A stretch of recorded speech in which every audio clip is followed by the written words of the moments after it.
And we're back, guys. Tennis in a Minute. I'm your host, Good Energy. I give you the rundown on tennis coverage every single day. You know who I am. You know the channel. Show some love. Like the video now. WTA Dubai Championship 1000 event. A lot of money up for grabs. A lot of points. If Kalinskaya wins this match, she has a chance to be right around that 20th ranking, maybe a little bit inside. It's going to be good. Very important match for her. And it's great to see these kids walk out with, just your average size professional tennis athlete like this. Look at Jasmine Paolini. This young girl here is she's literally the same size as Jasmine. I think it's a hope of inspiration for these young players that want to come up. You see these giants like Ostapenko or Arena Sabalenka, and then you see players like Paolini and Coco Gauff who are just average size young ladies. And I mean, well, excuse me, average size, grown adult woman. And Paolini's, look, she's what, in her upper 20s. So yeah, she's an adult woman, but it's good to see these average size players. It really is. And both of these ladies, Paolini, Kalinskaya, they are Ballin beauties. They are just, look, let's just be honest. They are some beautiful ladies right here. But this is going to be a good match. And look at Kalinskaya. She's happy, guys. She's been very happy this week. Does she know something we don't know? I haven't seen her this happy. Yes, she's getting some huge game checks. But there she is with, who's that? Rublev, another player from the Federation. Now, one thing I like about Rublev is he was straight up. He's like, look, I'm not for this war, right? He's very outspoken. He made it clear he's not for it. So good man right there. Anna's so happy, guys. Is she going to win this title? Now, Miriam, she's on the call for the chair umpire. She's a pretty good chair umpire, but I've seen her chewed out by a lot of players. And this is what the casual fans that they see Coco, because Coco made headlines with that exchange with Pierre. And a lot of people that don't watch tennis, they don't understand that these players chew out these umpires all the time.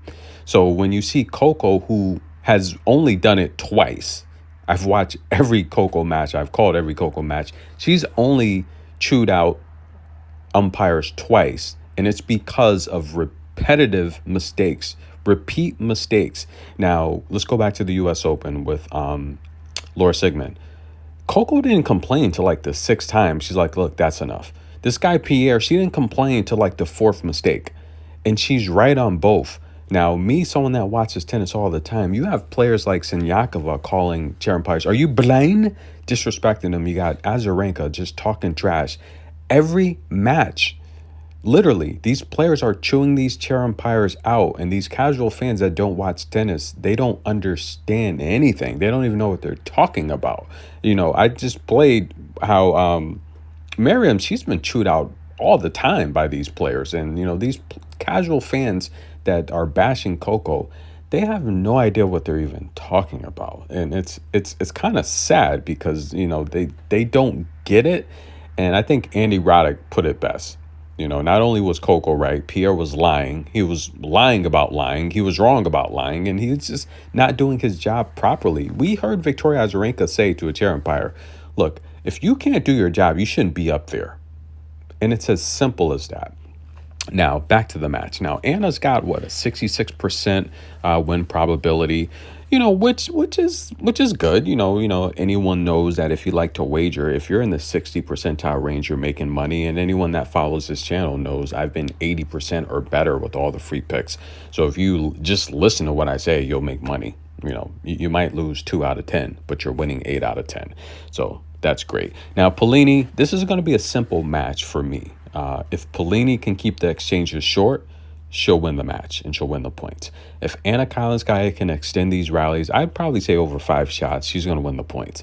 It's as simple as that because Anna, she's a good shot maker. The longer the rally goes, Paolini's going to be in trouble. It's as simple as that. Paolini has to speed up Kalinskaya. She's got to make these shots and these points very short, brief, effective, and powerful. I don't like Paolini in long exchanges. I don't, because she's very fast. She likes to hit the running forehand. She can't come across court consistently like Anna Kalinskaya. Anna, again, she's very deceptive, and she plays poker. You look at her, you don't think she's that active, but she's really active. She's very fast, she's very athletic, and she closes out well. She gets balls back. She's got a great reach, great wingspan, great stride, and her footwork's good because she's able to close out. Paolini's very fast and athletic. She's got to keep these rallies short. Early on, Anna breaks. Paolini breaks back. We got a good match. We're tied up at 2, and it's showing the time here that Anna's been on court a lot longer, but almost 4 hours longer, because she had to come through qualifiers. I don't think that matters. When you're playing a championship, I mean, you get rest. It's one match. You know, you're going to give your all. And the thing with Anna, what a lot of people don't realize is she takes her time. She uses the serve clock, so she doesn't use a lot of energy. You never really see her sweat or breathing hard. But when she does, I think she calls for the physio, even though she's not hurt. Yes, I think she calls for the physio when she wants to catch her breath, because you notice, which it's a little weird, but when Anna calls for the physio, she's normally down. She catches her breath, you know, the physio, and she takes long physio timeouts, so she knows how to milk, you know, this process. She takes a long time out, so she knows how to milk it. And when she comes back, she's refreshed, and she always comes back and wins points. It's very strange, but I noticed that whenever she calls for the physio, she's down, but she'll always come back and win the match after she calls for the physio. And that's one thing I've noticed, which is a lot of data. When a person calls for the physio, just don't believe they're hurt, okay? Because weird things happen after they call for the physio. Now, Anna Kalinskaya, she's a good player. I'm happy she's getting these game checks. That's Paolini's coach there. I think it's going to be a good match. That's all we want to see. And stay tuned. I'm going to cover Mexico. Haley Baptiste came back over Robin Montgomery last night. That was good. Haley's got a tough match, but that's going to be good. Why don't I'm going to look into that a little bit more. I think Haley's that's going to be a good match. So, tennis in a minute. Who's going to win the Dubai Championship? Look, guys, when you're in Dubai, you got to play by their rules. Tennis in a minute. We'll be back.